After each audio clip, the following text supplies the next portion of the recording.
नमस्कार। आइए आज जानते हैं कि भगवान शिव नीलकंठ कैसे बने। भगवान शिव को कई नामों से जाना जाता है। उन्हीं में से एक नाम है नीलकंठ। भगवान शिव के हर नाम के पीछे एक कहानी छुपी है और उसी तरह नीलकंठ नाम से भी जुड़ी एक कहानी है। एक बार की बात है, देवता और राक्षस समुद्र से अमृत निकालने के लिए समुद्र मंथन कर रहे थे। लेकिन अमृत के साथ साथ समुद्र से विष यानी जहर भी निकला। यह जहर इतना खतरनाक था कि उसकी एक बूंद पूरी दुनिया को खत्म कर सकती थी। अब देवता और राक्षस दोनों ही डर गए कि अब इसका क्या किया जाए।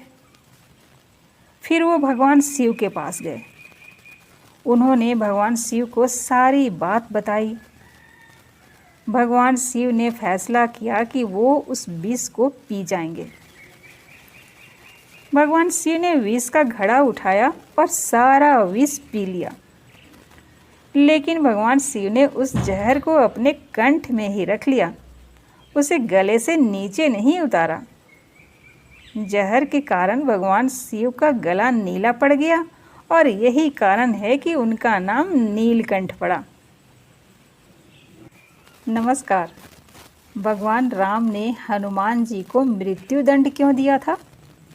आइए आज जानते हैं। हनुमान जी तो भगवान राम का सबसे प्रिय भक्त माने जाते थे। हनुमान जी भगवान राम से बहुत प्रेम करते थे। जब श्री राम अयोध्या के राजा बने तब हनुमान जी दिन रात उनकी सेवा में लगे रहते। एक दिन की बात है, श्री राम जी के दरबार में एक सभा चल रही थी। उस सभा में सभी वरिष्ठ गुरु और देवतागण मौजूद थे। चर्चा का विषय था कि राम ज़्यादा शक्तिशाली हैं या राम का नाम।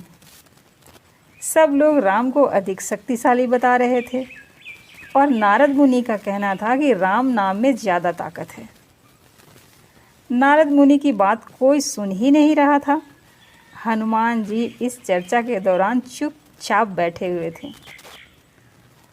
जब सभा खत्म हुई तो नारद मुनि ने हनुमान जी से कहा कि ऋषि विश्वामित्र को छोड़कर वो सब ऋषि मुनियों को नमस्कार करें। हनुमान जी ने पूछा, ऋषि विश्वामित्र को नमस्कार क्यों ना करूं? नारद मुनि ने जवाब दिया, वो पहले राजा हुआ करते थे, इसलिए उन्हें ऋषियों में मत गिनो। नारद जी के कहने पर हनुमान जी ने ऐसा ही किया। हनुमान जी सबको नमस्कार कर चुके थे और उन्होंने विश्वामित्र को नमस्कार नहीं किया। इस बात पर ऋषि विश्वामित्र क्रोधित हो गए और उन्होंने राम से कहा कि इस गलती के लिए हनुमान को मौत की सज़ा दें। श्री राम अपने गुरु विश्वामित्र का आदेश नहीं टाल सकते थे ना, इसलिए उन्होंने हनुमान को मारने का निश्चय कर लिया। हनुमान जी ने नारद मुनि से इस संकट का समाधान पूछा। तब नारद जी ने कहा, आप बेफिक्र होकर राम नाम का जाप करना शुरू करें। हनुमान जी ने ऐसा ही किया। वो आराम से बैठकर राम नाम का जाप करने लगे।